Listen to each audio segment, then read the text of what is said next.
Hello and welcome to Diverse and Inclusive Leaders, the podcast show where I interview the most inspirational and thought-provoking leaders of today and unearth their unique stories of diversity and inclusion to help inspire, educate and motivate others to make the world a better place. Today, I am thrilled to be joined by Richard Bandell. Richard is a plural non-executive and seasoned chairman of 3 different PE-backed organisations. They're all within very different sectors across the board within consumer, digital marketing, and aimed at a number of different key worker groups from the NHS, teaching, social care, charity sectors, through to business, aviation, and channel marketing. Richard has had a wealth of international experience, has been a chief executive prior to taking on his portfolio roles, and has had repeated successes within a number of very fast-growing organisations. He's had worked within the wonderful world of private equity and completed a number of disposals with enterprise values ranging from 10 million through to 100 million, and up until 2016 was the CEO of the Grassroots Group, where he built a team that doubled in the value of the business in 3 years, leading to its sale to BlackHawk for 95 million. So wow, Richard, amazing career history, and welcome to the show. Thank you very much. Great to be here. Thank you ever so much indeed. And I wonder, just for those who perhaps don't know you as well as I have had the privilege to get to know you, whether you might be able just to be able to summarise a little bit about some of the work that you're doing at the moment, and also the personal story of how you came to be where you are today. Plural positions, a variety of different CEO roles, surely the envy of many executives out there. Well, the answer to the second bit is a huge slice of luck and no little good fortune, I would say. But anyway, in terms of what I'm doing right now, the businesses I'm involved in are all in their own different ways trying to cope with the pandemic struggles. We're fortunate, actually, in the sense that all 3 businesses, I won't go into the specifics of any of those, but the 3 businesses are coping quite well in their own ways. The most difficult challenges, of course, are trying to deal with our teams of people and helping them to cope with their own different challenges. Obviously we're all remote now, and I think that I'm still not sure we're doing our best with that. We're trying. Well, we're certainly trying our best. Whether we're doing the best we can do, I'm not sure, because it's very difficult when you can't see people all of the time and see how they're doing and how they're feeling to really judge how well they're coping. From a work perspective, I'm finding that the vast majority of people are able to function really effectively remotely, which is quite fascinating. But given what I do, for my living, and in terms of what I'm interested in, it's how you help people to get the most out of themselves and fulfil their potential. And I'm not quite sure how you do that when you can't be with people all of the time. You need to be with people at least some of the time to read what's going on. So lots and lots of firefighting for the first couple of weeks when people were, I think, really very nervous and uncertain about what was going on. Then there was a middle phase, where people started to acclimatise, get used to what's going on. And now I think human beings are very adaptable. All 3 businesses are now functioning really quite well. And it's a very good sign that actually, from a leadership point of view, I don't really have to do very much. And that indicates that people are, really able to manage themselves. And I think actually, in general, that's true about people in business and life. So that, the less you interfere, the better, generally speaking. Well, that's very good to hear, because I know how incredibly passionate you are about driving high performance teams and the emotional intelligence and individual personalities that sit behind making a cohesive board work. So that's very, very good to hear. And before we kind of delve on into the depths of the podcast, I wonder a little bit more about the journey of how you came to be here right now, because for those who are looking for portfolio roles, who are in that stage of their career going into kind of portfolio roles, things like that don't happen overnight. You have to have a number of kind of senior executive positions usually before you have the experience to kind of go into that portfolio side. side, and obviously you've had a lot of international experience living in places like China through to other countries across Europe. Was it always something that you wanted to do, is to kind of have this portfolio career? Was it something you envisaged, or was it something that you kind of almost fell into? So as you said at the beginning, it was about luck. I'm sure you're being a tad modest there. Well, no, I didn't always anticipate doing that, and I have to say that I go right back to the beginnings of my career. I had ideas about wanting to have a successful career, but I had no concept of in what field really. And my parents, I was the first of our group of siblings in the entire family actually to go to university. But actually, that was a singularly unsuccessful episode, because it just really wasn't for me. I didn't cope with university and academia and studying at that time. So I kind of I did that for a bit, and then just fell into work really, and then decided that I loved work.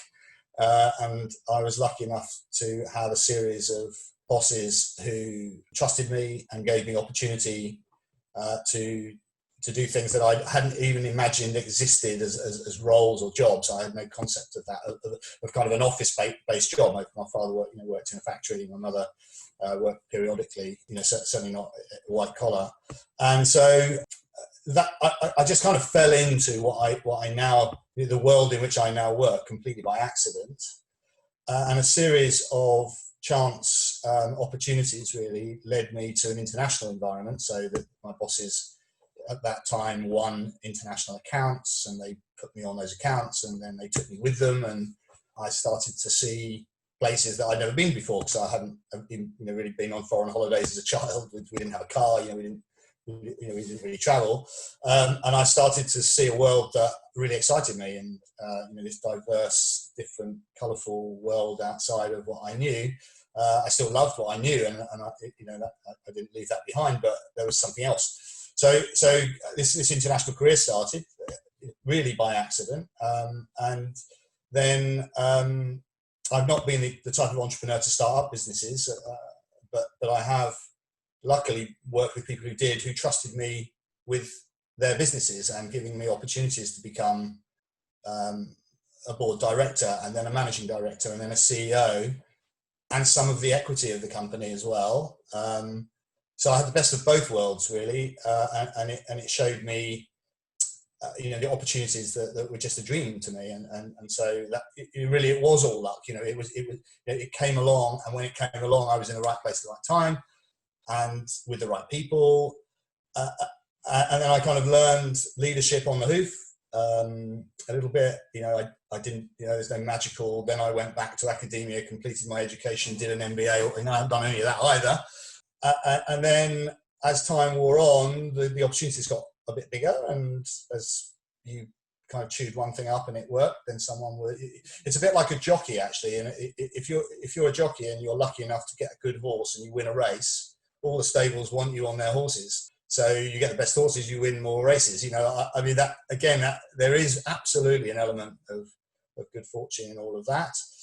And the opportunities kept coming, and then I started to get involved in mergers and acquisitions and building businesses, not just organically, but by buying companies and then sometimes selling them. And of course, when you do that, eventually, you probably catch the eye of someone in private equity somewhere who needs someone to help them with an asset, either it's to grow it or turn it around or do something with it. And those opportunities came along, and that's about it, really. So look, it's been a really exciting journey. I wish I could say I planned it all out, and it was absolutely brilliantly executed, but a huge slice of luck, and I'm really grateful that I've been able to do what I've been able to do. I know that you say that this is a huge amount of good fortune and good luck, but Richard, as I feel I know you relatively well, I'm not going to let you off the hook with all of this, because I think that actually, and we've talked about this before, is you are almost self-confessed workaholic. You've worked really damn hard to get to where you are, and I think for those whether they be youngsters or people midway through their career who are listening in, yes, we definitely do need a bit of luck, but actually that's, I think sometimes the harder you work, the luckier you get. And, the story that you have very colourfully kind of described there is one of a really significant move when it comes to upward social mobility. And you mentioned tentatively there that you were the first out of all of the siblings to go to university, and whilst you didn't complete the degree, actually that was a big deal, I think, back then, certainly, to take that leap, to be the first one to go to university, and then ultimately be learning leadership on the hoof. It takes a huge amount of kind of resilience and kind of tried and tested methods to be able to kind of get a good foot up in the world of work. Yeah, look, I mean, don't get me wrong. I think if opportunities come your way and you don't grab them and work hard at them, they'll pass you by.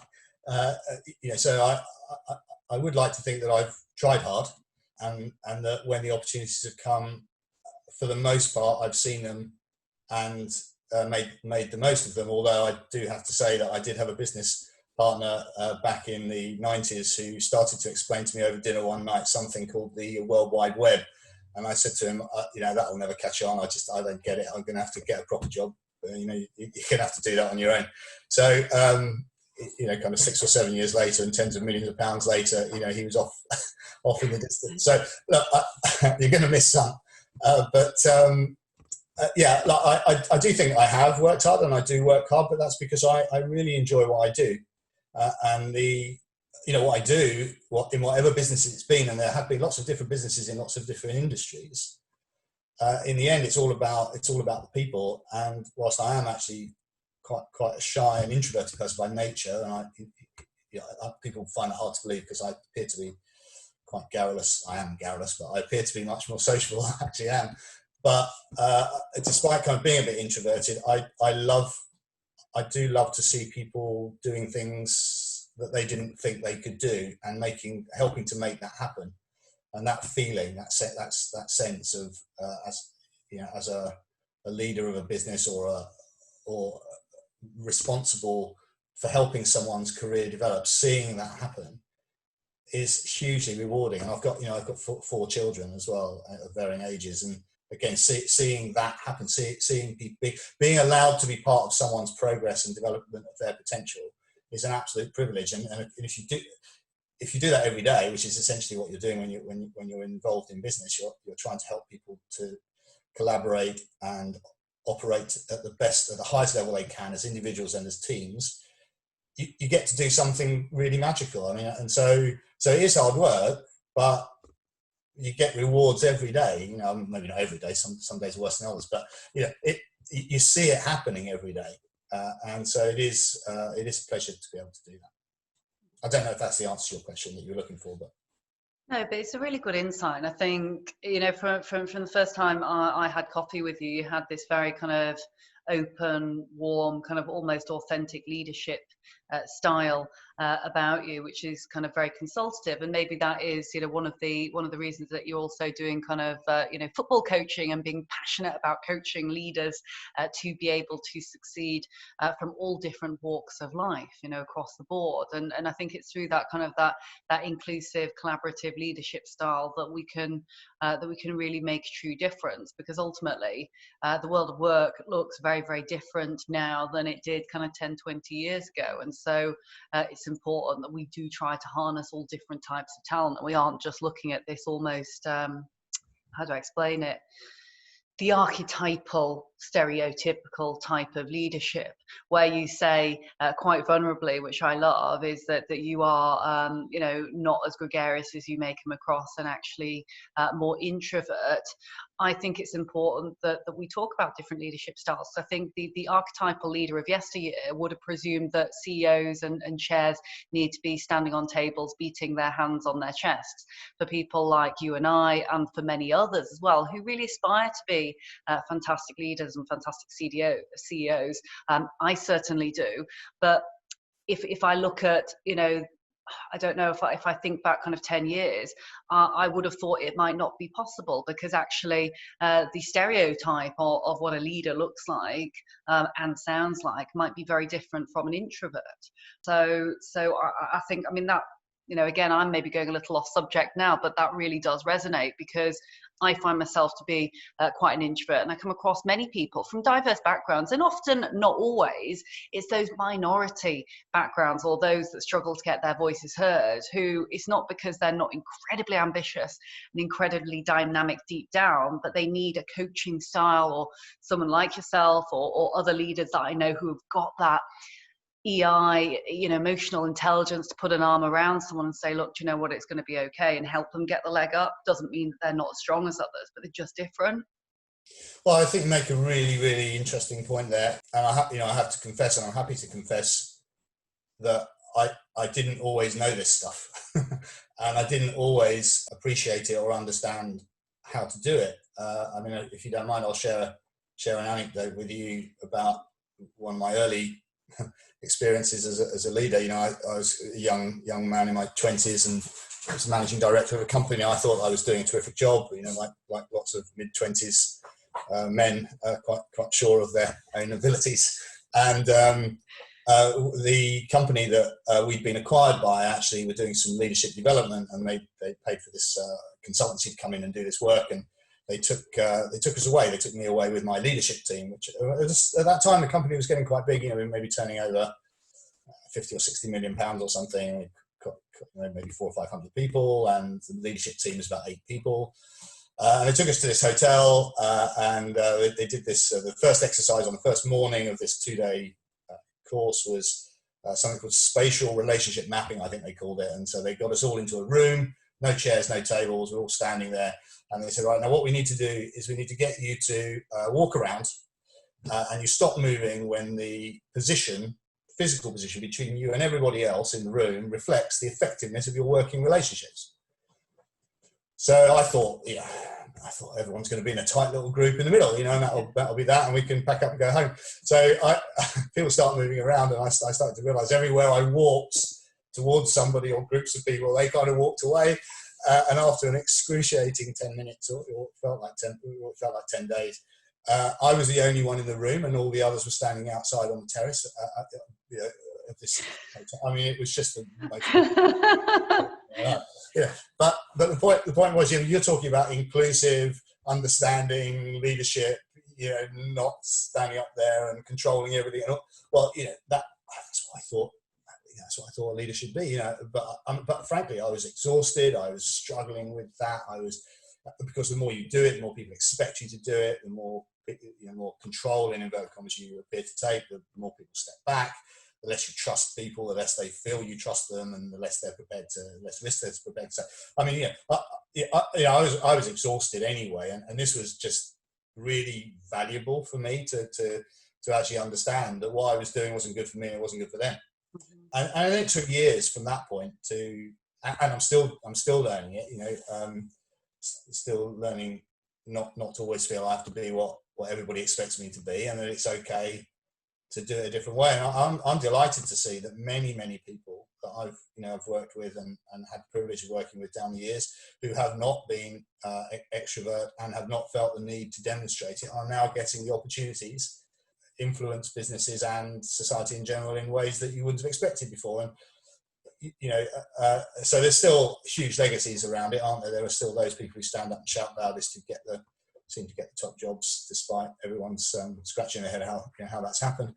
But it has changed, is changing, and you're quite right. It's not just about personality type. It's all types of people from all walks of life who are now having the opportunities to reach their full potential, because people accept there are different ways of doing things. And that I wish I'd known that, actually, in a way, because for me, I suppose my role models were all up there, standing up there, giving great motivational quarterly rah-rah speeches and all the rest of it. And I still hear myself doing those things sometimes. And I am feeling more and more of a dinosaur in that respect. And that's a good thing, but that it can be done differently and in different ways. And that's very refreshing. And lots of people have had to work very hard to get to that. for it to get to that point.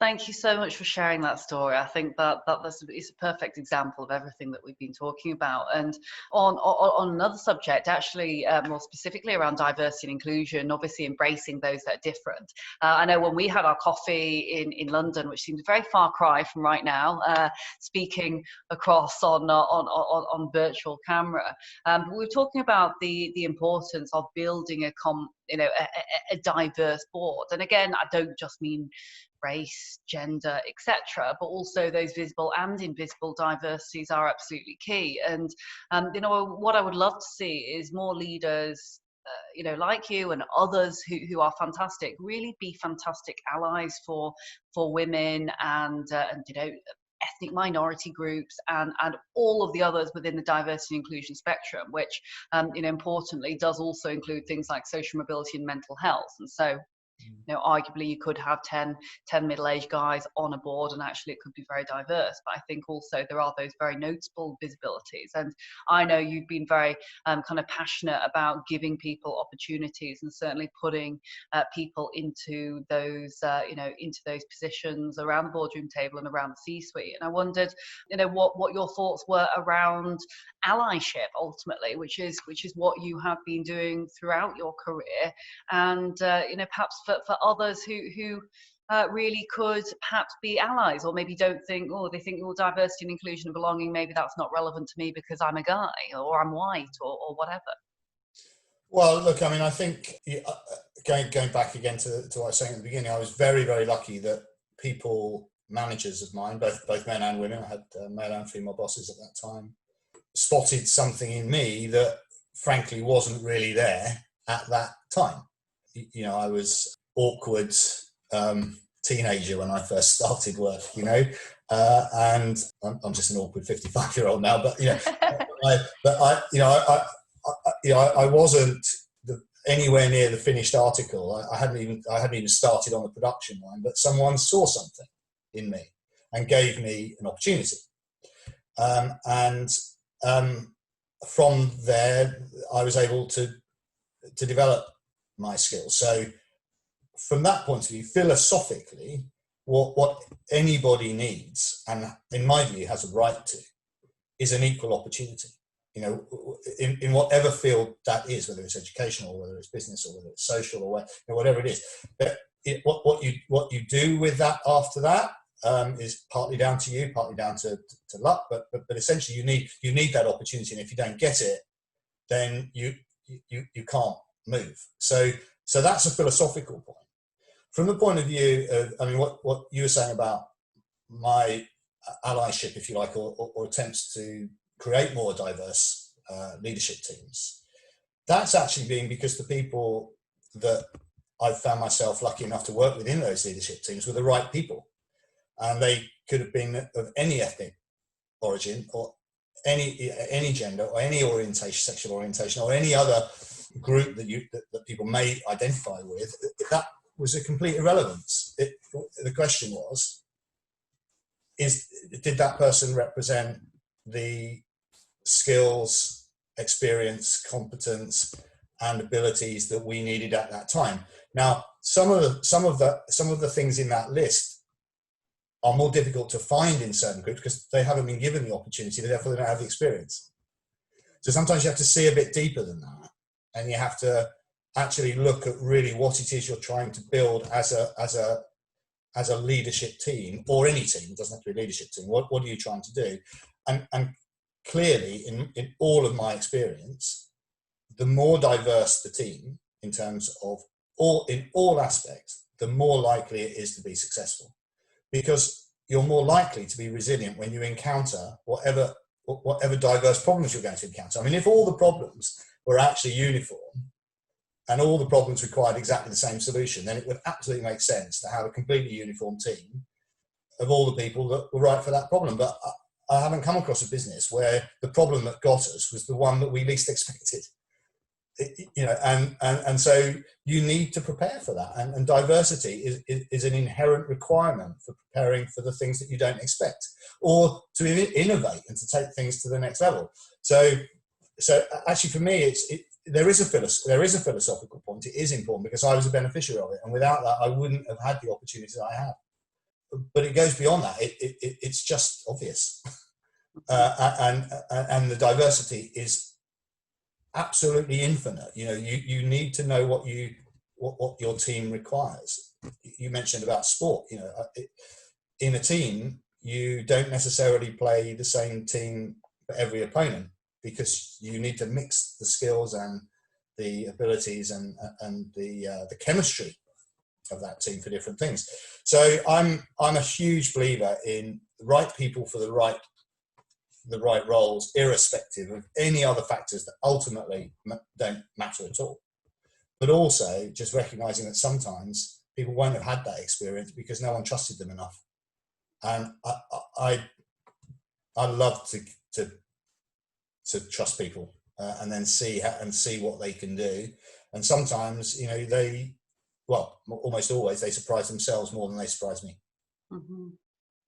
I love how you've articulated that there, because I think the easy option for many who are in positions of power, whether it be chair, non-exec or CEO roles, who are going to recruit their C-suite, is often that and no one says it's the easy option, right? But that would be more trusted, to use your terminology, might be someone who's come exactly from an identical sector and an identical role working for a competitor.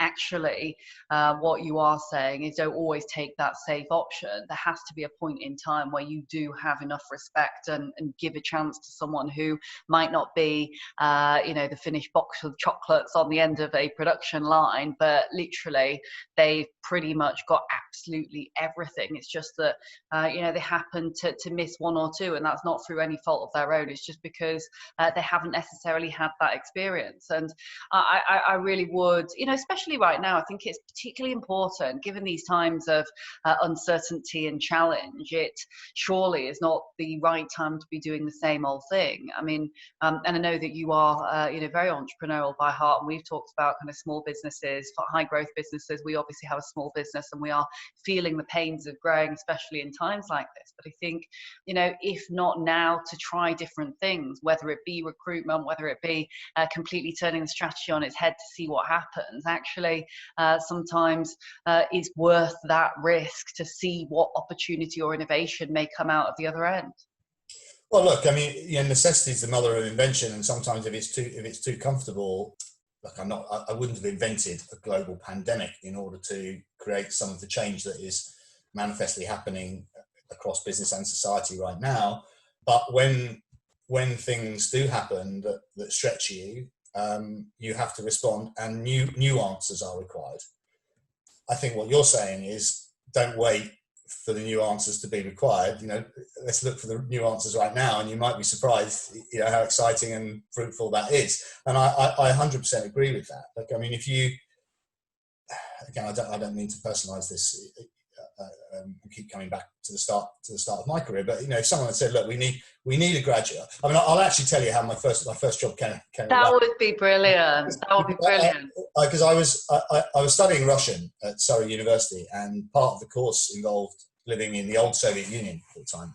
So it was 1980, 84, 85, and Gorbachev was in power at the time, and we were living over there. And I actually, at that time, I had my first serious girlfriend, and she was back in living in France. It happened. And I thought, this studying thing isn't for me. I'm separated from her. I want to be where she is, and so, but I need a job. So I'd done a kind of gap job between school and university, and I sent a telegram from the post office in Moscow to my boss at the company that I'd done this little gap job with, saying, it's your lucky, it was very cheeky, it's your lucky day, you don't have to wait until I've graduated. I'll start as a graduate trainee now for £1,000 less than the graduate trainee salary, which I thought was a good deal. So anyway, it was a good deal for me. And he came back, he sent a telegram back, and it said, I'll take you on for half the rate. So I took it. I mean, all I wanted was to not be in Moscow and to be somewhere else, preferably much closer to where my girlfriend was at the time. And so I took that job. But the point being is he gave a kid, from actually a little bit the wrong side of the tracks, to be brutally honest, a graduate trainee job, which, and that's actually kind of where I didn't have the degree that qualified me for that, but I then went through a graduate trainee program with a, quite a substantial company, which is now, very, very big global company. That is absolutely brilliant. So he gave me a chance, and I hope he thinks I repaid him, because I was determined to repay him. And I think the point is that if you do give people chances, not out of the goodness of your heart, but because it's the right thing to do, and B, it's the right thing for your organisation, you get paid back in bucket loads. So yes, I do agree with you that we should do it even without a global pandemic to make us do it. But actually, now's a great time to start if you haven't already. I'm so glad that you shared that story, because I really did want to ask you actually as to why you didn't finish the degree, and now I know. Love. Love. Oh, that's so sweet. I love it. And also a telegram. I can't even imagine what it would be to write a telegram. It was, I'm trying to remember how much it was. It was something like 9 rubles, which was the equivalent of £9 on the official exchange rate. The black market was a whole other thing, of course, but so it was about 9 rubles, which was a fortune. Our monthly stipend was 140 rubles. So I spent 9 rubles getting that job. Yeah, I mean, that was worth it though. Wow, pretty good deal for him though as well, I have to say. Half price graduate, not bad going. Yeah. Not bad going at all. Thank you so much for sharing, Richard. And just one final question that I had actually before we go into the lightning round, because I know that you are very, very busy indeed, and I mustn't keep you talking all evening. But I wondered, when it comes to your international experience, you talked about the Soviet Union there, and I know you've worked in those far-flung places in Asia, as China, Europe, etc. I wondered whether there was any kind of particular cultural awareness that you picked up specifically that helped you with business, because one observation that I have about many of the successful leaders that I speak to is they've gathered a huge amount of learning from working in different places, from working with different teams and people who communicate very, very differently, and are able to harness that when it comes to building their board, for example. Yeah, look, I mean, you learn from your mistakes for sure. So when you first go somewhere else, you assume that you're going to teach everybody there what you know. You go there and it's different, and so you assume that actually there are opportunities for you because you're different and because you've got different ideas and things, that those opportunities must exist there, because clearly they won't have discovered these things that you and from your enlightened background have discovered. But of course, even if you had discovered something that was quite brilliant, which generally speaking, frankly, isn't the case, but even if you had, they would do whatever it is you've brought and thought of very differently to make it work in that environment. So I've failed in international environments long before I succeeded in them, because you have to be patient to bring ideas. If you have them, that's fine. But if you do have them and you want them accepted, you have to then pass those ideas over to people in those local environments to decide whether they're going to work there, and if they are going to work there, how they're going to make them work for themselves there. So I think cultural sensitivity, I suppose, comes from expensive mistakes by assuming that you're right and everybody else must from a different culture must be either wrong or stupid or both. And I know we don't do that deliberately. People don't do it deliberately, but it's the manner that you come with initially, that can give people that impression, and then there are barriers that you just never overcome. I mean, one thing I would say, I know we don't have a lot of time to go through it, but if anyone's interested in this stuff, there's some wonderful work by a guy called Fons Trompenaars, who's written something called Cultural Dimensions, and he's analysed different cultures, and not the values that drive them necessarily, but the behaviours that drive drive the way in which different societies work. I mean, just very quickly, it's just a snippet, if it's okay. No, absolutely. That would be fantastic. And I am going to. Yeah, he does one of the things he does, which is quite interesting, is one of the stories he will tell is he'll ask you to put yourself in the shoes of the country's greatest food critic, and your best friend from school and their family have put all their money in a restaurant, and they've asked you as the most eminent food critic to review the restaurant on its first night, because they think you're going to say something fantastic about it, and then it'll be a great success. And you go along to this restaurant. It's a story that he gets you to think about. And you go along to the restaurant. It's terrible in every respect. But these are people that you've grown up with. You've spent as much time in their house as you've spent in your own, and they love you and you love them. And you have to write a story about this restaurant. And the question is, do you tell the truth, or do you lie? Do you say how great it is, or do you say how terrible it is? And then the exercise is you get a group of people and you get them to stand on a spectrum of truth and lie.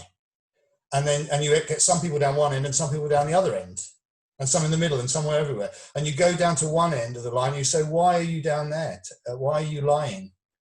And they say, it's about integrity. And then you go to the other end and you say, why are you there? And why are you telling the truth and ruining your friend's family? And they say, it's about integrity. So the point is that the value is integrity, but the interpretation of how you live that value is completely different.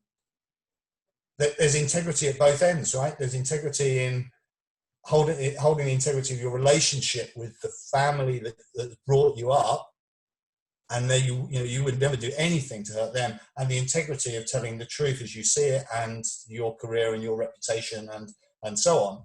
So the point I'm making here is when you go into a different culture, you have an idea of what integrity or honesty or fairness, and these are words that we all use in business, in our ethos, in our companies, and we expect everybody to understand what we mean by those. And we want everybody to be honest and integral and fair and whatever it might be.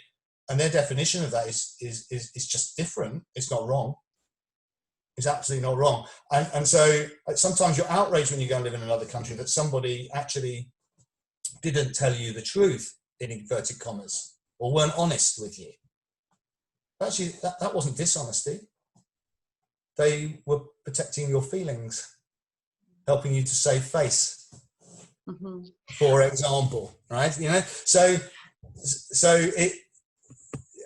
I suppose just on a final word on it, when and if you go into those situations, you have to suspend all sense of your own concepts of what is right or wrong. In cultural diversity, there is no right or wrong. It's just different. You're absolutely right there. And when you mentioned saving face, and I love that example, by the way, I think that is such a brilliant, vision to have in your mind. And I'm sure people who are listening in are thinking, oh my goodness, which end of the spectrum would I be at? Because I remember when he told me that, I was thinking, oh my God, where would I be? I definitely, in some form or another, would have been lying, because I really would be so worried about hurting their feelings, as you say. But to the point, very briefly, on the saving face side of things, not that I am the best person to talk about Chinese culture. As you know, I'm far more British than I appear in the flesh, but my dad always used to tell me stories of cultural diversity when he was off over to China or Hong Kong, where we used to live. And he said, oh my goodness, it was very much with the Chinese businessmen and women about saving face. You absolutely could not speak directly about certain things, often even quite impolite to look people directly in the eye, where you think in the UK, it's very rude to be looking away like this all the time. And it's just absolutely fascinating, through to giving business cards with two hands and everything like that. He said his boss, Mr. Mott, chucked someone out of the boardroom once because I think it was an Australian businessman come over and threw his card across the table. And he thought that was terribly rude. How could he throw his business card across the table as opposed to present it? Yeah, that's for sure. Mm-hmm. Well, thank you ever so much, Richard. And just before we end, and I know you've listened to podcasts before, so I'm going to end with a couple of lightning round questions, if that's okay. And I'm only going to give you 30 seconds to answer each one before we kind of wrap up. But firstly, biggest question first is what's been your secret to success? Working with great people, finding great people and latching onto them, trying to get great people to let me be part of their team. And that's and preferably really, really broad, diverse teams with loads of, it's not easy being part of a team with lots of diversity because you have to think and work really hard, but it's great fun and the rewards are amazing. So it's being part of a great team. Great answer. And what does diversity, inclusion and belonging mean to you personally? Not being judged for superficial characteristics. The way you talk. I mean, I don't actually really talk like this. You'd be surprised at how I normally talk. When I'm, the way I was brought up, I don't talk like this. I've had to kind of, I don't know what my accent. It's a made up voice. Right? I wish I did. I mean, it isn't anymore because I've made it up for so long, right? But really, but I don't talk like this. And it's quite funny actually because my kids, when I meet some of my old mates, from school and stuff like that, they say, "Why is he talking like that, Mum?" Yeah, but actually that's kind of how I talk. So not being judged for the way you talk, not being judged for the colour of your skin, for your sexual orientation, just not being put into a pigeonhole because of superficial characteristics. I know that's probably what the definition of it really is. Yeah. But if you can suspend those prejudgments and then don't place an expectation on someone because of something which actually doesn't matter, then they don't have expectations on themselves. If you don't place expectations on people because of those factors, they can fulfill their full potential. That for me is what it means. It's not a policy. It's not a philosophy. It's just a way of life. That is a brilliant answer, and that's so fascinating. And I'm going to break my own rules here by going over 30 seconds. But I really want to know what your accent was like before, because that is a perfect example of. And it's interesting. So I interviewed Clive Murray from the BBC, and he said, because he's from Blackburn, back then not only were there no black TV presenters or news presenters, but there certainly weren't any from the north. And he's actually from Bolton, and had to tailor the accent to fit in with the norm. And clearly, the same's happened to you. Is there any way you can answer the last question without me putting you too much on the spot in your? I don't even know how to do it. I almost kind of probably do. I mean, it's the accent would be kind of north of London. Home county is a little bit of Cockney in there somewhere. My nan was born in. She was from Bow. So a real Cockney, actually a proper Cockney, And then my dad was from Liverpool. My mum was born in Hertfordshire. So it's a complete mishmash, but it certainly isn't the way I'm talking to you now. I promise you. Next time we have a coffee, I'll see if my kids ask me to do it sometimes because they do. Sometimes they kind of do it a little bit, I love it, but it's because they're proud of where you're from. And well, my dad's from London. My mum is from the Wirral, or rather, she says the posh part of Liverpool. I'm like, come on, Mum, I love the Scouser accent. It's absolutely brilliant. But ultimately, thank goodness we are starting to live in a world where we can be proud of our accents, our dialects, our differences, our everything that makes us ultimately. But yeah, that's definitely on my bucket list of things to do post-COVID is to get a couple of drinks or wines down you and make you do the accent. My final question, because I'm totally breaking my own rules here. 30-second rule. Sorry, lightning round. No. It's my fault. It's my fault. I'm a big fan of accents, actually. But finally, if you could go back and give the young Richard advice back a number of years ago, or indeed, you're not necessarily just talking to the young Richard, but you're talking to someone else who's going through similar challenges at that kind of age. I wonder, what advice would you give to yourself? Do something to deal with your anxiety early. Okay, so anxiety is something that varies in different ways. At various times in my life, I've had to find ways of coping with, and I saw it as a weakness. And it's not a weakness; it's something to be dealt with. It's actually. I saw a book title once. I won't pretend I read it because I didn't, but I liked the title. It was called "Feeling Bad's a Good Start." I have no idea what it's about, incidentally. I just saw the book on the shelf. I thought, actually, do you know what? It's a really good title, because actually what anxiety does is it indicates there's something not right for you. And then if you listen to it and then you do something about it, and generally speaking, you're going to need some help with it. Someone else is going to have to help you. And it took me too long to get to realize that. I had to seek help with that, or I sought help with that rather, too late. Because if I'd understood it earlier, I would have harnessed it and used it, and actually expended a lot less energy trying to cope with anxiety about all kinds of stuff. But actually, in the end, would have been a lot easier to deal with. And I think a lot of young people, a lot of people of all ages, experience anxiety at different times, and sometimes really quite badly, and sometimes to the point actually where it's really ruining their lives. You don't have to. You can deal with that. There are things that you can do to help manage it. And actually, when you do, you just say to yourself, why didn't I do that before? So that would be my advice. That is the best advice, Richard. Absolutely fantastic advice. Thank you so much for being on the show. And thank you so much for sharing that vulnerability there at the end. I always do my summary at the end, as you know, and actually that is one of the key pieces for me, certainly, from this podcast, what you said then at the very end. Not only because it resonates with me, I suffer hugely with anxiety and depression, and still in fact take antidepressants and see a counsellor. And interestingly, I had her on a podcast this morning. And one of the things she said was actually around mental health and the history of mental health. She's been within the mental health industry for, working for St. Bart's, very well-known mental health psychologist, said that unfortunately, one thing that's not changed is it's still at the bottom of the pile when it comes to everything else within health. And you think, God, right now when there is a pandemic, it absolutely must not come at the bottom of the pile, because her concern was what will happen in the future. And certainly, Richard, I know you're a massive fan of kind of, supporting the youth and supporting future leaders, but the world we are coming, those are coming into, youngsters coming into the world of social media and having to, almost have the pressures of what good looks like in a very, very different way than they used to before.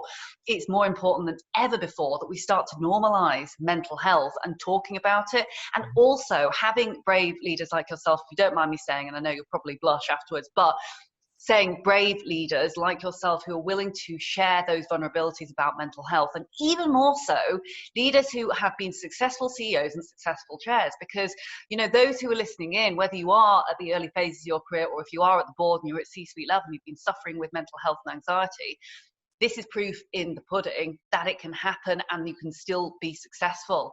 It is not a weakness. It is a vulnerability, but actually vulnerability is, it's coined as one of the new ways to lead. Actually, by being vulnerable, you get other people to open up. Straight away, Richard has said there that he's been vulnerable, and straight away, I want to talk about my own vulnerabilities. I mean, it is actually an amazing, amazing charm.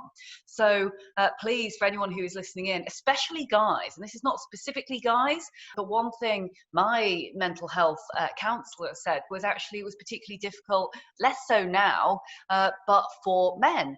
And whether that is because of the archetypal male who goes to work and actually is the dad, the leader, the businessman, the whatever else, having to have this kind of this brave facade on, and feeling like they can't say, actually, do you know what, I feel terrible, there's something wrong, I'm feeling very, very anxious, or what, I don't know. But I think, thank goodness, it is becoming more acceptable for males. But typically there's, we are actually just on metrics seeing an increase in male suicide rates, and especially with youth. And so I think it's so important we have role models and champions like you, Richard, who and other leaders who talk, kind of overtly about mental health, that we keep this on the agenda.